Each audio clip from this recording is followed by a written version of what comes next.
Hello Sagittarius! Welcome dito sa aking channel, Kapalaran 888.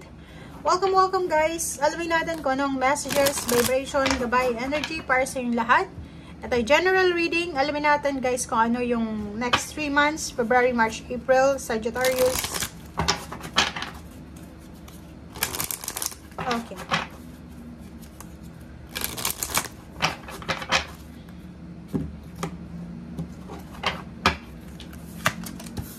Okay, Sagittarius, same as the Aries, may fragment energy tayo dito. Okay, so, yon.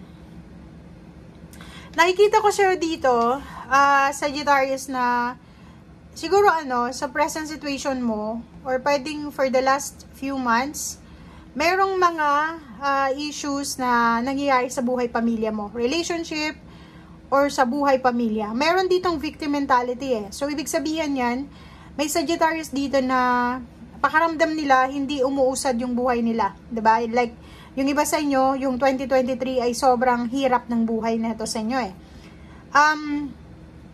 For the next 3 months, sinasabi ng barahan na kailangan natin ng balanse. Kailangan nating makaalis na sa situation. Kung makikita mo 'to, tingnan mo. 'Di ba? Nakatali yung isang kamay mo lang dito eh. Isa lang itong kamay nakatali yan, isa lang. And sinasabi ng baraha sa'yo dito na pwede mo naman gamitin yung isang kamay para alisin yung tali mo dito, para makaalis ka sa situation. Etong bed na to, symbolizes siya na relationship, family, relationship, or it's either work or it's either contract. Ang water na to ng flow of water, is sinasabi ng barahan na palagi ka lang na sumusunod sa karelasyon mo. Okay. So, Sagittarius, it's your, parang anong tawag dito? Awareness ba? 'Di ba? Kasi consciousness to eh. Kailangan mo daw na makaalis sa sitwasyon na stagnant, relationship na stagnant, trabaho na stagnant. Kasi parang sinasabi ng baraha sa'yo dito na pinipilit mo na lang yung sarili mo eh. May iba sa inyo dito na kailangan ng balanse sa pamilya eh. Kasi siguro nakapag-asawa ka or ang kalibin partner mo ay sobrang selfish, or siguro yung kalibin partner mo ay sobrang, yung fragmented yung energy niya eh. Paiba-iba yung, hindi mo masyadong maintindihan yung mood niya, or hindi mo alam kung magtatagal ba kayo, or parang walang long-term plan itong relationship na to na meron ka sa ngayon. And sa trabaho ganun din eh. Pwedeng yung trabaho ginagawa mo sa ngayon is hindi ka sigurado if eto ba ay kayang i-sustain ang buhay ko hanggang sa ako ay tumanda. Parang gano'n. So, kini-question mo yung sarili mo ngayon if tama ba tong desisyon ko na mag-stay dito sa trabahong to, or hindi ko alam kung saan ako dadalhin ng aking paa. Kasi parang, unsure, uncertainty. Yun yung sinasabi ng baraha. Family, may nakikita tayo ditong may newborn, may bagong baby sa family. Pwedeng buntis ka, kung babae ka, kung lalaki ka naman, pwedeng buntis yung karelasyon mo, asawa mo.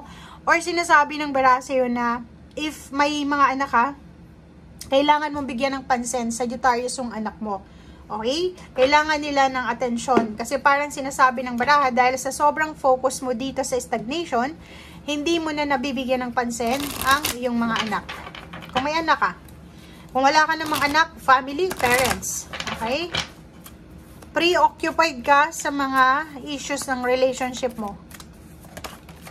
Okay, reverse na solar plexus chakra. Yun. Sinasabi ng baraha sa'yo dito na naka-black, deactivated yung solar plexus chakra mo. So, wala talagang parang nakikita tayo dito na way out. 'Di ba? Kasi, sinasabi ng baraha dito, alam mo kung paano ka lumabas sa sitwasyon na yan. Like sa trabaho. Alam mo sa trabaho kung may chance ka naman na mag-resign, may chance ka naman na umalis, but nag-stay ka na lang kasi feeling mo, eto na yung comfort zone ko eh. Masaya ako dito, pero masaya ka, pero kulang yung pasok ng pera. Relationship ganun din eh.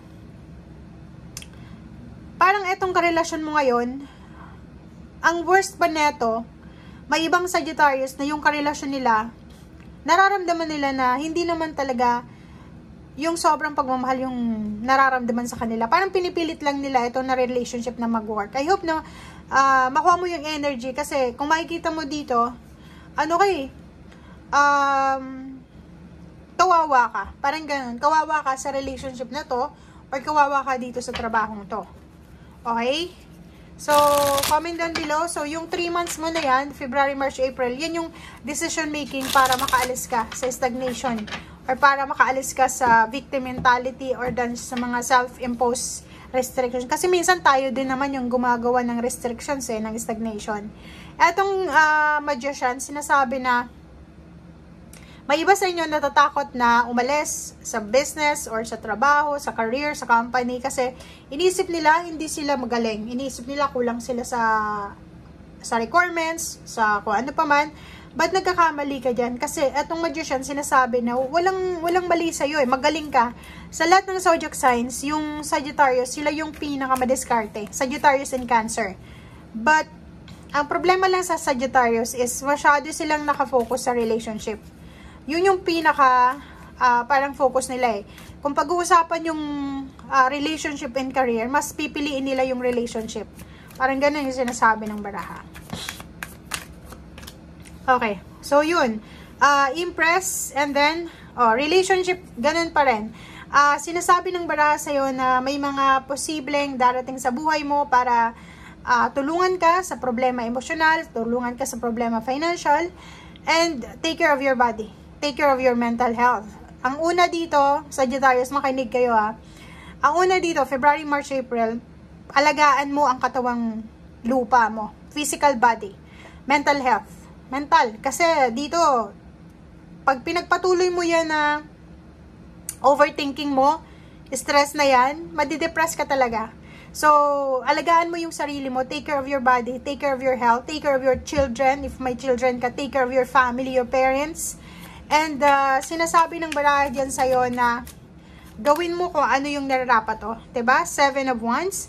Ang 7 of Wands na yan is protection. Sinasabi na protectionan mo ang sarili mo. Patahimikin mo ang sarili mo. Prioritize peace and harmony. Protectionan mo ang mental health mo. Protectionan mo ang sarili mo.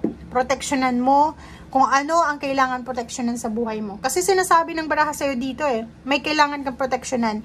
Siguro may mga in denial ditong nanonood, but ikaw lang yung makakatulong sa sarili mo. Acceptance. Kailangan mong tanggapin. Saan ba ako stagnant? Sa trabaho ba? Sa relationship? Sa pamilya? Kailangan ko siguro ng balanse. Kailangan ko siguro na ayusin ito. Kasi sayang Sayang yung sinasabi ng baraha And yung magician na to, sinasabi na walang problema sa'yo Walang problema. Sobra kang magaling Sobra kang magaling makisama, masipag.